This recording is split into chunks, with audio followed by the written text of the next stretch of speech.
Good morning student. Today our topic is straight chain compounds.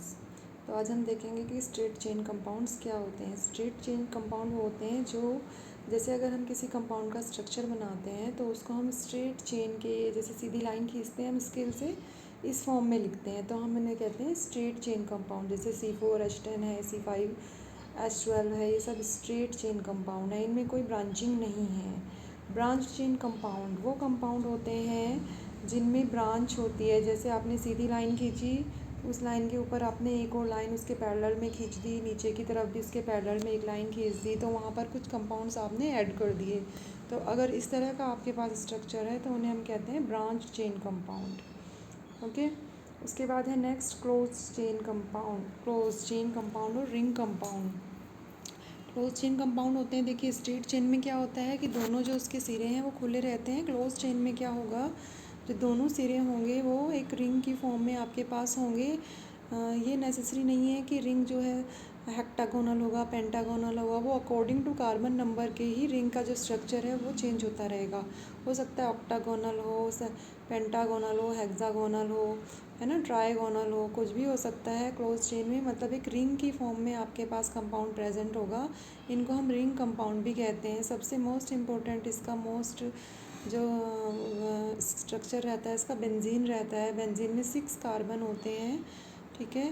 Cyclohexane होता है, C6H12 होता है। साइक्लोपेंटेन होता है, देखिए इसमें जो है 5 कार्बन होते हैं। तो जो पेंटागन एक स्ट्रक्चर टाइप बनता है जब 5 कार्बन के कारण पांचों कार्बन आपस में एक दूसरे से रिंग के फॉर्म में जुड़े होते हैं, ठीक है। साइक्लो वर्ड जहाँ पर भी आ गया मतलब जो कंपाउंड है वो उसमें रिंग है। Cyclo means ring, having ring, ये आप ध्यान रखिएगा। और रिंग में एक तो आपके ज़रूरी है ही कि कार्बन और हाइड्रोजन प्रेजेंट होते हैं। इसके अलावा अगर हेट्रोजेनस कंपाउंड है तो उसमें क्या होता है, एक हाइड्रोजन को रिप्लेस करके कोई दूसरा अलग एटम भी प्रेजेंट हो सकता है। नेक्स्ट है हाइड्रोकार्बन्स। हाइड्रोकार्बन्स वो कंपाउंड होते हैं जिनमें हाइड्रोजन और कार्बन दोनों प्रेजेंट होते हैं, उन्हें हम हाइड्रोकार्बन्स कहते हैं, ठीक है। जिन भी कंपाउंड में जैसे C6H12 ऊपर दिया हुआ है, C5H10 है, ये सब क्या है, हाइड्रोकार्बन। इनमें हाइड्रोजन भी प्रेजेंट है और कार्बन भी प्रेजेंट है। ओके, नेक्स्ट है आपका फंक्शनल ग्रुप क्या होते हैं। अब देखिए हाइड्रोजन और कार्बन तो साइक्लोहेक्सेन या हाइड्रोकार्बन्स में प्रेजेंट होते ही हैं। मैंने आपको बताया था कि एक हाइड्रोजन को रिप्लेस करने के बाद अगर वहाँ पर कोई और ग्रुप ऐड हो जाता है, जैसे कि मान लीजिए C5H12 है, उसमें से C5H11 हो गया और एक H की जगह हम OH ग्रुप ऐड कर दें या CH ग्रुप ऐड कर दें या C double bond C group add कर दें, तो उनको हम क्या कहते हैं, functional group having functional group cyclo hydrocarbons. Okay, functional group देखिए। अब इन जो फंक्शनल ग्रुप हैं इनके सबके अपने अपने नेम हैं। जैसे OH को हम क्या कहते हैं, alcohol, CHO aldehyde, C double bond C alkene, ठीक है।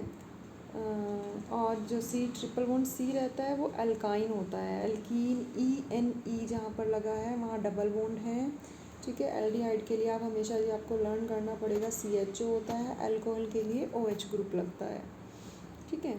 नेक्स्ट आता है होमोलोगस सीरीज़। अब ये होमोलोगस सीरीज़ क्या होती है, हाइड्रोकार्बन्स की ऐसी सीरीज़ जिनमें कि CH2 का डिफरेंस हो, केवल CH2 का मतलब एक कार्बन और 2 हाइड्रोजन का डिफरेंस हो, उसे हम होमोलोगस सीरीज़ कहते हैं। जैसे CH3C1 है, C2H5C1 है, इनमें क्या है, एक एक कार्बन और 2 हाइड्रोजन का डिफरेंस। आप यहाँ पे देखिए फर्स्ट वाले कंपाउंड में एक कार्बन है, सेकंड वाले कंपाउंड में 2 कार्बन है, ठीक है।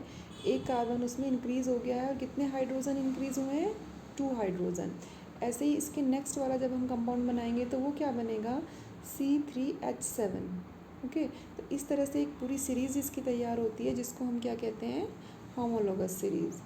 स्टूडेंट्स देखिए अभी तो मैं आपको बहुत शॉर्ट में एक एक टॉपिक वो कर रही हूँ। अगर आप लोग मुझे कमेंट करते हैं या आप लोगों की तरफ से मुझे रिप्लाई आता है तो मैं एक एक टॉपिक को पूरा एक्सप्लेन करके आपके वीडियोस बनाऊंगी। वैसे मैं बनाऊंगी भी, आप लोग कमेंट करिए या ना करिए, ठीक है। अभी तो मैं थोड़ा शॉर्ट में ले रही हूँ क्योंकि मैंने अभी आपका जो कार्बन है इट्स कंपाउंड है अभी स्टार्ट किया है, ठीक है। नॉमनक्लेचर के लिए एक पूरा वीडियो आपके लिए अलग से बनेगा। इसका थोड़ा सा इंट्रो आपको यहाँ पर दे रही हूँ। नॉमनक्लेचर क्या होता है, जो भी हमारे ऑर्गेनिक कंपाउंड्स होते हैं उनको हम नाम के नेमिंग करते हैं, उनके नंबर ऑफ़ कार्बन के प्रेजेंट के हिसाब से, नंबर ऑफ़ उनके जो ब्रांच्ड उनके साथ एटम्स लगे होते हैं उनके हिसाब से, या उनमें प्रेजेंट जो डबल बॉन्ड सिंगल बॉन्ड होता है उनके हिसाब से, उनमें प्रेजेंट अगर रिंग होती है उनके हिसाब से उनका IUPAC नोमेनक्लेचर होता है। ठीक है, तो जो मेन इसमें IUPAC नोमेनक्लेचर में जो पार्ट होते हैं वो 3 पार्ट हैं, प्रीफिक्स, वर्ड रूट और सफिक्स। प्रीफिक्स पहले लगने वाला, बीच में आने वाला वर्ड रूट, और सफिक्स लास्ट में लगने वाला। ठीक है, a word root indicate the nature of the basic carbon skeleton. Word root जो होता है वो बेसिक कार्बन स्केलेटन को रिप्रेजेंट करता है। जैसे नंबर ऑफ़ कार्बन आपके पास हैं 4। ठीक है, तो नंबर ऑफ़ कार्बन के लिए हम एथ लगाते हैं, नंबर ऑफ़ द 2 कार्बन के लिए मैथ लगाते हैं, सॉरी, 1 के लिए, 2 के लिए एथ लगाते हैं, फिर मैथ एथ प्रोप ब्यूट, इस तरह से। जैसे अगर हमने 4 लिया है ब्यूटेन, 4 कार्बन अगर प्रेजेंट है तो ब्यूट लगाते हैं। अब एन लगाएं कि ईन लगाएं, ये थोड़ा सा डिटेल में मैं आपको अलग से इसके लिए एक वीडियो डालूंगी। एन लगता है सिंगल बॉन्ड के लिए, ईन लगता है डबल बॉन्ड के लिए, और आइन लगता है ट्रिपल बॉन्ड के लिए। ठीक है, ये सब कुछ बहुत ही ईजी हो जाएगा आप लोगों के लिए जब आप लोग एक बार इस चैप्टर को अच्छे से पढ़ेंगे। In case of functional group is present indicate the name of compound bye either suffix और प्रीफिक्स। अगर फंक्शनल ग्रुप प्रेजेंट है किसी भी वर्ड उसमें कंपाउंड में, तो उसी के हिसाब से उसका नाम जो है, जैसे OH अल्कोहल है तो ऑल लग जाता है। ठीक है, एल्डिहाइड है तो नल लग जाता है। काफ़ी सारी चीज़ें हैं जो कि अभी आपको मैं नहीं बता सकती, अभी थोड़ा सा इसका केवल आपको इंट्रो दिया है यहाँ पर। While adding to suffix the word root terminal e, carbon chain is remove to the carbon chain unsaturated final n and the name of the carbon. देखिए, अगर डबल बॉन्ड है, अगर सिंगल बॉन्ड प्रेजेंट है तो हम क्या लगाते हैं, लास्ट में एन लगाते हैं। जैसे ब्यूटेन, ब्यूटेन का मतलब है नंबर ऑफ़ कार्बन इसमें 4 हैं और हर कार्बन के बीच में सिंगल बॉन्ड प्रेजेंट है। ब्यूटीन अगर लगता है तो नंबर ऑफ़ कार्बन 4 हैं, लेकिन उनके बीच में किसी भी कार्बन के बीच में डबल बॉन्ड प्रेजेंट है। और आइन लगता है तो ट्रिपल बॉन्ड प्रेजेंट है। इतना आप लर्न करिए। ठीक है, इसको आप थोड़ा सा रिवाइज करिएगा, लर्न करिएगा। उसके बाद मैं इसकी एक अलग से नोमेनक्लेचर की क्लास आपके सामने बना दूँगी। चलिए, नेक्स्ट टॉपिक अगली क्लास में लेंगे। Okay, thank you.